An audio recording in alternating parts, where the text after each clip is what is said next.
Channel commerce अड्डा। अगर आप इस चैनल पे नए हैं तो मैं आपको बता दूं, इस चैनल पे आपको बीकॉम, बीबीए एंड कॉमर्स से के जो भी कॉम्पिटिटिव एग्ज़ाम्स हैं उससे रिलेटेड वीडियोस मिलेंगे।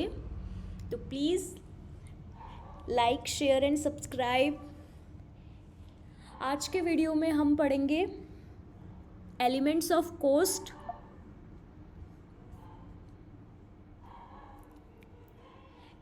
इसके प्रीवियस लेक्चर में हमने एलिमेंट्स ऑफ कॉस्ट के बारे में देखा था। Material, labour and expenses are the elements of cost.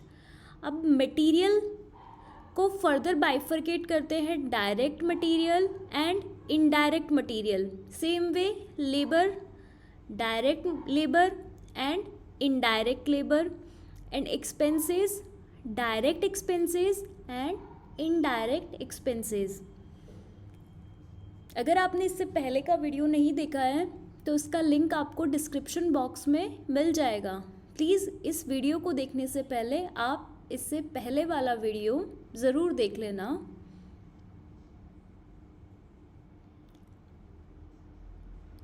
Indirect material, indirect labour and indirect expenses, इनको फिर factory, office and selling and distribution में फर्दर क्लासिफाई किया जाता है।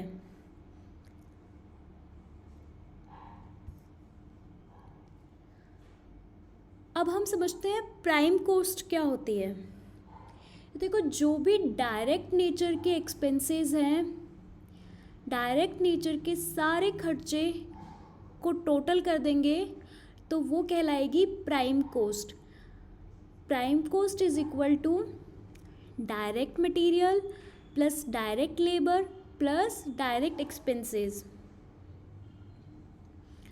Indirect expenses and overheads, indirect expenses को ओवरहेड्स नाम से भी जाना जाता है।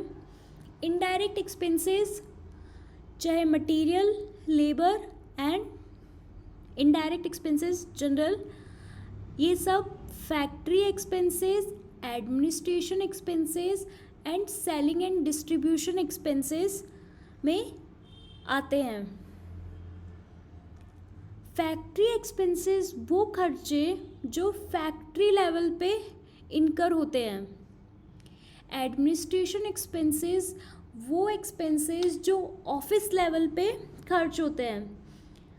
पहले फैक्ट्री तक मैन्युफैक्चरिंग हुई, प्रोडक्ट बना, उसके बाद उसके एडमिनिस्ट्रेशन से रिलेटेड जो भी खर्चे हैं, ऑफिस रिलेटेड खर्चे, वो इनकर होंगे।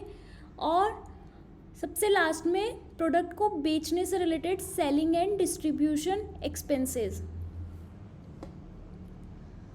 अब फैक्ट्री ओवरहेड्स वो इनडायरेक्ट एक्सपेंसेस हैं जो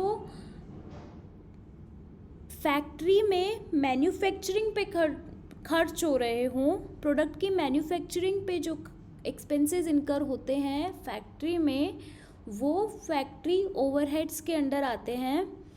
तो फैक्ट्री ओवरहेड्स के बहुत सारे और नाम हैं जिससे फैक्ट्री ओवरहेड्स को जाना जाता है।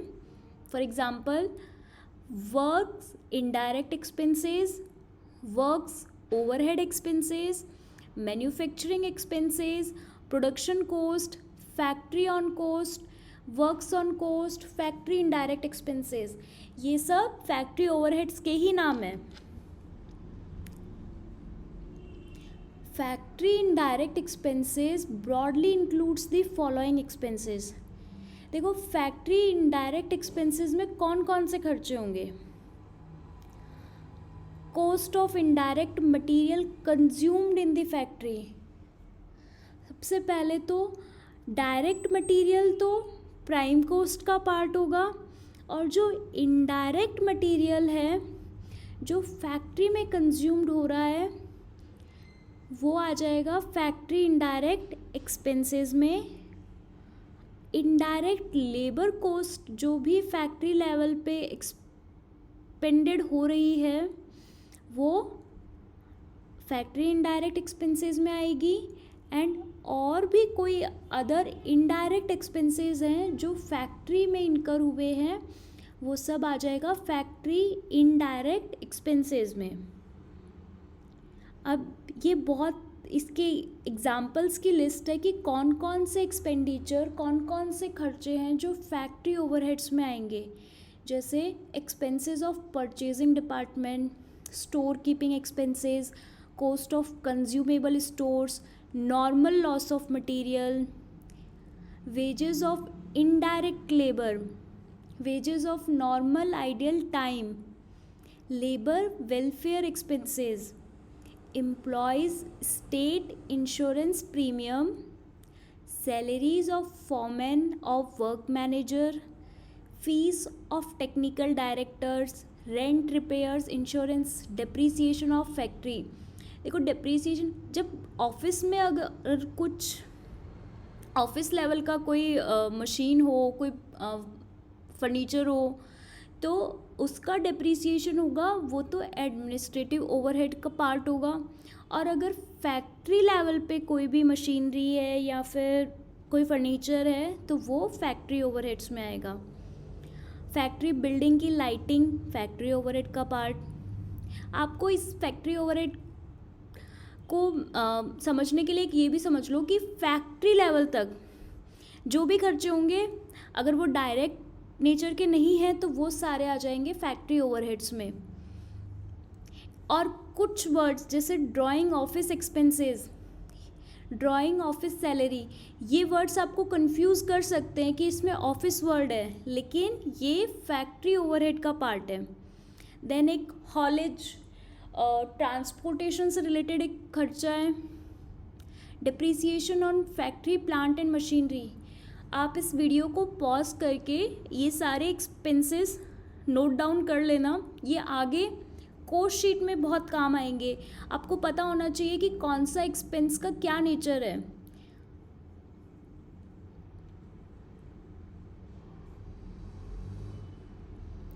इसके बाद में देखते हैं एडमिनिस्ट्रेटिव ओवरहेड्स। एडमिनिस्ट्रेटिव ओवरहेड्स ऐसा खर्चा जो ऑफिस लेवल पे या जनरल एडमिनिस्ट्रेशन, बिजनेस के जनरल एडमिनिस्ट्रेशन से रिलेटेड हो, वो एडमिनिस्ट्रेटिव ओवरहेड के अंडर आएगा। एडमिनिस्ट्रेटिव ओवरहेड्स के जो और नाम है वो है office overhead expenses, office indirect expenses, office on cost and administrative expenses. ये कुछ लिस्ट है एडमिनिस्ट्रेटिव ओवरहेड्स की। अब एडमिनिस्ट्रेटिव ओवरहेड को समझने के लिए फैक्ट्री के बाद फैक्ट्री तक प्रोडक्ट बनके रेडी हो चुका है, अब ऑफिस लेवल पे जो भी खर्चे हो रहे हैं, जो भी एक्सपेंस हो रहे हैं, वो एडमिनिस्ट्रेटिव ओवरहेड। तो इसके एग्जांपल, डायरेक्टर की फ़ीस, डायरेक्टर कहाँ बैठता है, ऑफिस में बैठेगा, डायरेक्टर की फ़ीस आ जाएगी एडमिनिस्ट्रेटिव ओवरहेड्स में। जनरल मैनेजर की सैलरी, सेक्रेटरी की सैलरी, एडमिनिस्ट्रेटिव स्टाफ की सैलरी, ये सब एडमिनिस्ट्रेटिव ओवरहेड्स। इसके अलावा प्रिंटिंग, पोस्टेज, स्टेशनरी, टेलीफोन, ये सब एक्सपेंसेस, जनरली ये सब ऑफिस से रिलेटेड एक्सपेंसेस हैं, तो ये सब administrative overheads. Then rent, rates, taxes, insurance of office building. अगर फैक्ट्री बिल्डिंग होगा देन फैक्ट्री ओवरहेड का पार्ट, ऑफिस बिल्डिंग होगा तो एडमिनिस्ट्रेटिव ओवरहेड का part. Repairs, maintenance, insurance and depreciation of office equipment, and repairs, depreciation of office furniture, ये सब हो गए एडमिनिस्ट्रेटिव ओवरहेड के एग्जाम्पल। अब लास्ट जो थर्ड है वो है selling and distribution overheads. Selling cost और सेलिंग ओवरहेड्स प्रोडक्ट को बेचने से रिलेटेड खर्चा, और डिस्ट्रीब्यूशन उसको जैसे warehouse expenditure, packing material, ये सब डिस्ट्रीब्यूशन कॉस्ट में आता है। सेलिंग कॉस्ट के under advertising, salary and commission of sales person, showroom का rent, sales stock shortage, after sale services, ये सब selling expenses and distribution expenses में वेयर हाउस एक्सपेंसेस, जो कैरेज आउटवर्ड है, ट्रांसपोर्टेशन से रिलेटेड जो भी खर्चा हुआ, upkeep and running of delivery vans, salary of dispatch clerk, packing material. अब कुछ आइटम्स आपको कंफ्यूज करेंगे कि पैकिंग मटेरियल, देखो पैकिंग मटेरियल दो तरह का होगा। पैकिंग मटेरियल एक तो हो सकता है कि प्राइमरी पैकिंग है, प्रोडक्ट की पैकिंग ज़रूरी है, तो प्राइमरी पैकिंग तो होती है डायरेक्ट एक्सपेंसेस का पार्ट। सेकेंडरी पैकिंग होती है डिस्ट्रीब्यूशन ओवरहेड का पार्ट। आगे जब हम कोशीट करेंगे अपकमिंग वीडियोस में, तब आपको ये सब एक्सपेंसेस, इनका नेचर आपको क्यों याद होना चाहिए, आपको सब चीज़ें समझ में आएगी धीरे धीरे।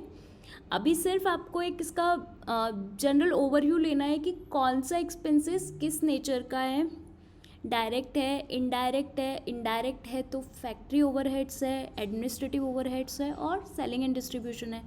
ये सब बेसिक समझ में आएगा। उसके बाद अब जब नेक्स्ट वीडियोस में कोशीट के क्वेश्चंस करेंगे तो और इसका कंसेप्ट और अच्छे से समझ में आ जाएगा। देखो पैकिंग मटेरियल, अगर if products are to be packed in packets to be stored, अगर ये फर्स्ट इस पॉइंट का मतलब वही प्राइमरी पैकिंग उसको स्टोरेज के लिए ज़रूरी है, तो वो डायरेक्ट कॉस्ट का पार्ट हो जाएगा। और अगर आप जैसे बड़ा कार्टन में आप बहुत सारा सामान इकट्ठा करके रख रहे हो ताकि उसको सेफली डिलीवर कर सको कस्टमर को, देन उस केस में जो पैकिंग कर रहे हैं वो डिस्ट्रीब्यूशन पर्पस से हो रही है, तो वो होगा सेलिंग एंड डिस्ट्रीब्यूशन ओवरहेड का पार्ट। इसके बाद कॉस्ट अकाउंट में कॉस्ट से रिलेटेड कॉस्ट आती है। कॉस्ट मतलब अमाउंट ऑफ एक्सपेंडिचर, पर ऐसा कुछ आइटम्स होते हैं जो हम फाइनेंशियल अकाउंट्स में तो लेते हैं P&L बैलेंस शीट बनाने में, लेकिन कॉस्ट अकाउंट्स में कुछ एक्सपेंसेस, कुछ आइटम्स एक्सक्लूड किए जाते हैं, जैसे appropriation of profit, matters of pure finance, मतलब कुछ फाइनेंस रिलेटेड आइटम्स जैसे कि interest, and third abnormal gains and losses. Abnormal gains and losses को भी कॉस्ट अकाउंट में कंसिडर नहीं किया जाता है। अब हम ये देखते हैं वन बाय वन कि एप्रोप्रिएशन ऑफ प्रॉफिट्स क्या क्या हैं। तो एप्रोप्रिएशन ऑफ प्रॉफिट जैसे appropriation to sinking funds, dividend paid, taxes on income and profits, transfer to general reserves, provision, excess provision for depreciation of buildings and plants and for bad debts, amount written off, goodwill, preliminary expenses, underwriting commission, discount on debentures issued, expenses on capital issue, capital expenditure specifically charged to revenue, charitable donations। तो अगर question में इनमें से कोई भी item है तो उसको आपको कॉस्ट शीट में या कॉस्ट कैलकुलेट करने के लिए कंसिडर नहीं करना है। Matters of pure finance, finance charges and finance income, loss on sale of investments, building, expenses on transfer of company's office, interest payable, penalties, ये सब फाइनेंस बैलेंस शीट P&L में काम आते हैं। ये सब चीज़ें इनका एडजस्टमेंट किया जाता है, लेकिन कॉस्ट अकाउंटिंग में इन सबको एक्सक्लूड करना है।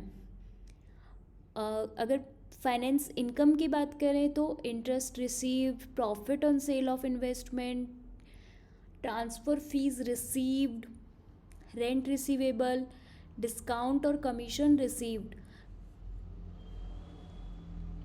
इसके बाद एबनॉर्मल गेन्स एंड लॉसेस, तो ऐसा कोई गेन और लॉसेस जो नॉर्मल नेचर का नहीं हो, कंपनी के प्रिंसिपल रेवेन्यू जनरेशन से रिलेटेड ना हो। फॉर एग्जांपल लॉसेस और gains of fixed assets, loss to business on account of theft, fire और अदर नेचुरल कैलामिटीज़, ये सब कोस्ट शीट में कंसीडर नहीं किए जाएंगे। तो अब क्विकली इस वीडियो को, जो अभी हमने इस वीडियो में देखा, उसको क्विकली रिवाइज कर लेते हैं। सबसे पहले elements of cost, material, labour and expenses. फिर मटेरियल को 2 पार्ट्स में क्लासिफाई किया, direct material, indirect material. Labour भी डायरेक्ट नेचर का भी होता है और इनडायरेक्ट नेचर का भी होगा। एक्सपेंसेस डायरेक्ट नेचर के भी और इनडायरेक्ट नेचर के भी। अब ये जो सारा इनडायरेक्ट है, इसको एक साथ इनडायरेक्ट एक्सपेंसेस सबको बोला जाता है ओवरहेड्स। और जो डायरेक्ट है, direct material plus direct labour plus direct expenses, इनको बोला जाता है प्राइम कॉस्ट। ओवरहेड्स में क्या क्या आएंगे? तो फैक्ट्री ओवरहेड्स, ऑफिस और एडमिनिस्ट्रेटिव ओवरहेड्स और सेलिंग एंड डिस्ट्रीब्यूशन एक्सपेंसेस।